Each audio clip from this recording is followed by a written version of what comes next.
Today I just want to talk about the computational technique Monte Carlo simulation, and we are using it for financial risk analysis.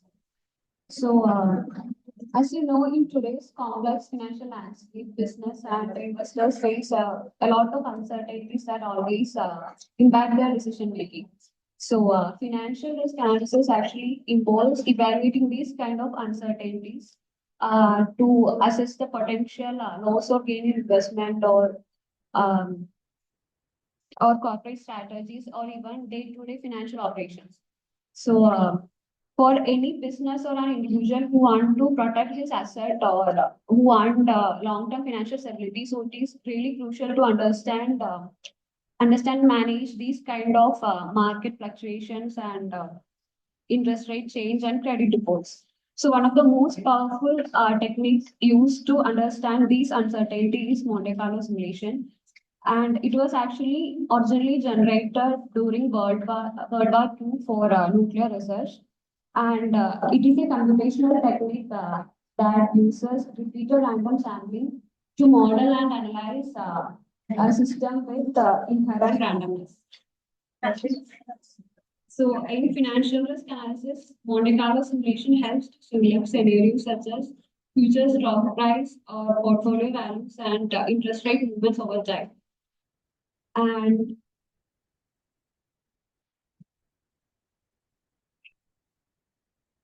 the key components of Monte Carlo simulation is first one is the random variable and probability distribution. So the common distributions that are used in finance are normal distribution, log normal distribution, and uniform distribution. So normal distribution is normally used for stock prices, and log normal distribution is used for modeling prices. And uniform distribution is mostly used for variables where all outcomes are usually like. And the second component is random number generation. So it involves generating random numbers that follow the specified distribution. So normally Python libraries like NumPy is used to generate these random numbers. And the third component is iteration and simulation. So the process is repeated over many times. So each simulation represents one possible future scenario for the system being modeled. And the final component is aggregation of results. So a large number of simulations are conducted and it is finally aggregated together to get the possible outcome of the financial model. And there is this one law that is strongly followed by the Monte Carlo simulation is the law of large numbers, which basically states that as the number of trial increases, the average result will converge to the expected value, which also means that with enough simulation, Monte Carlo simulation can provide a reliable estimate of the possible outcome of the financial model. And now to talk about the application of Monte Carlo simulation, I will hand over to Varun.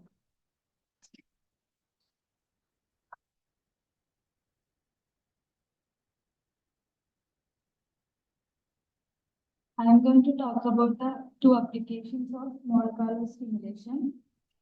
First one is value at risk, that indicates the maximum expected loss under normal market conditions.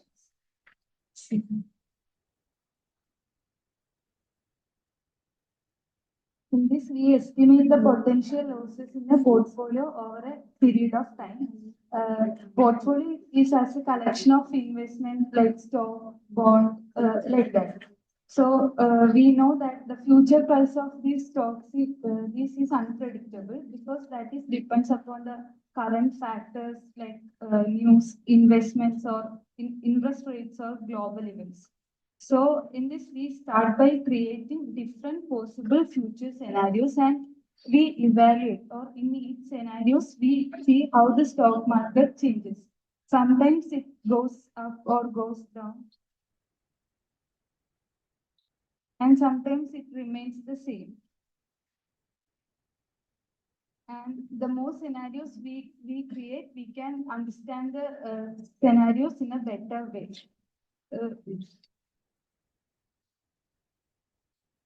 And understand what might happen to the investment.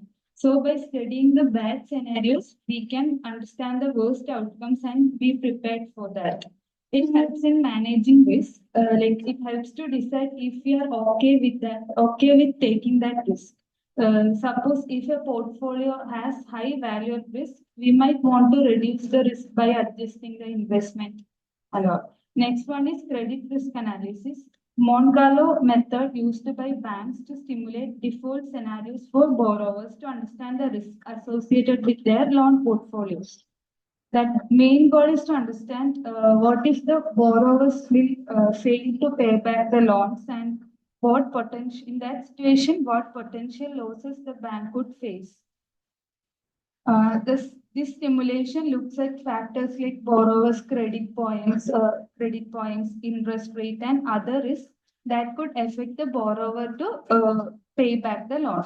So by creating, in this also by creating a lot of possible future scenarios, bank can see how these factors might vary, and this helps the banks to make decisions about whether they have to give that loan or is that safe or about the risk management, ensure that they are prepared for that financial challenges that may arise.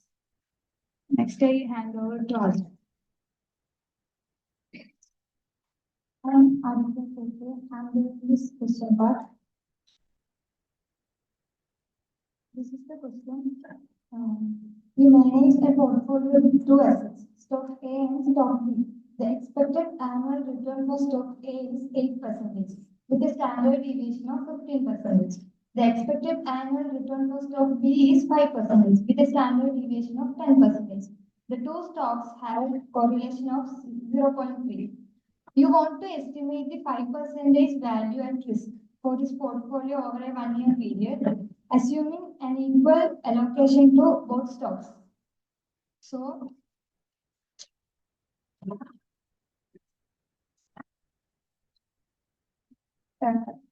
in this question, we have a portfolio made up of two stocks, stock A and stock B.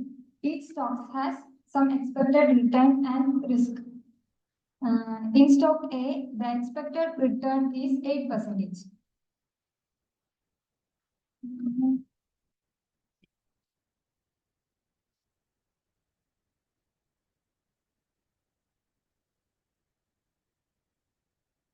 Expected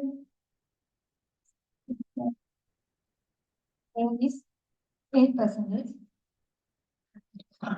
And in stock B, the expected return in stock B is 5%. And in stock A, the standard deviation is 15%.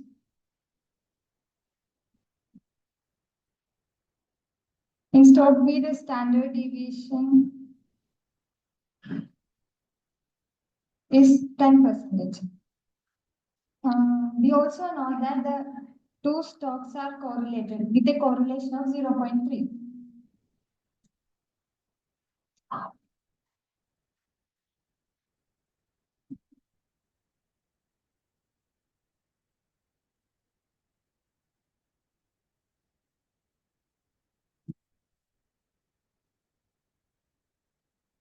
So we also know that these two stocks are correlated with a correlation of 0.3. 0.3. Our goal is to find 5% value at risk, which means we want to figure out the worst loss that could happen to our portfolio in 1 year with 5% of chance. The first step is if the allocation is 15%, 50% in both stock A and stock B, the expected return of the portfolio is a simple average of the two stocks returns. So, expected return of the portfolio is equal to 8% divided by 2, that is equal to 6.5%. And the second step in this step, we are calculating the portfolio standard deviation. To calculate the standard deviation, first we have to calculate the portfolio variance, sigma square P. The equation to find portfolio variance is W square A square A plus W square B into sigma square B plus 2 into A into WB sigma A into sigma B and correlation of A comma B. That is equal to 0.5 square into 15 square plus 0.5 square into 10 square plus 2 into 0.5 into 0.5 into 15 into 10 into 0.6. 0.64. That is equal to 103.75. So sigma p is equal to root of 103.75. That is equal to 10.18%. This is the standard deviation. The third step is to calculate the 5% value at risk for the portfolio. Value at risk is typically calculated using a normal distribution assumption. For a 5% VAR, we use the Z-score corresponding to the 5th percentile of standard normal distribution, which is approximately minus 1.645. So VAR is equal to portfolio return minus Z minus portfolio standard deviation. So after substituting the value, 6.5%.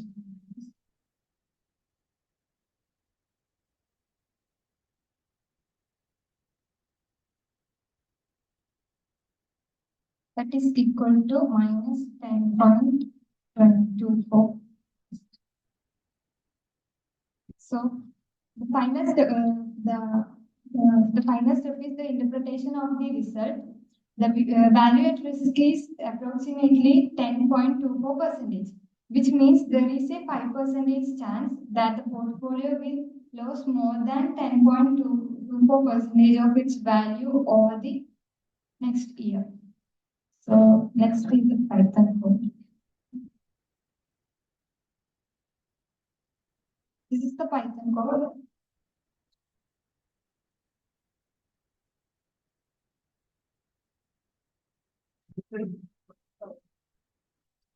The output 5% is VAR for the portfolios.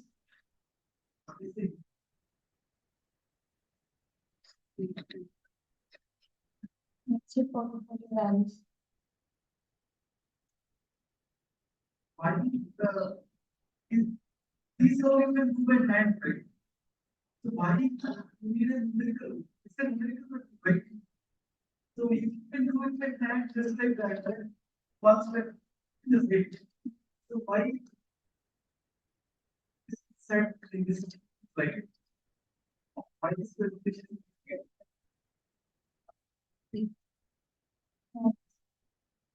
You have understanding, right? Why are you going to do it? You have somebody else giving them. I didn't see anything.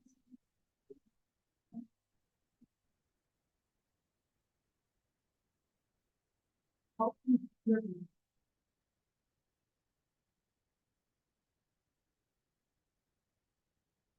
What kind of thing is this? What things we cannot do by hand? That is the aim of this course, isn't it? Can you solve the non-linear equation by hand?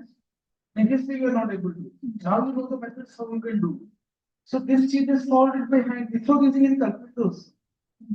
So what is the use to say this presentation in this course? I am like, isn't it?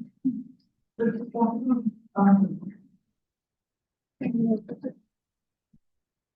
Surprising. I thought like there would be some editing method involved in this Monte Carlo, but it was straightforward. This is the expression get the answer. Anyway,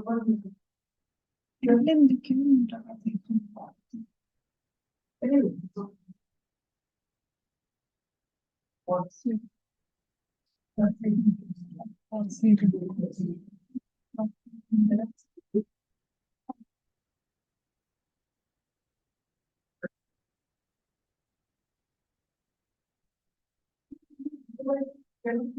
That's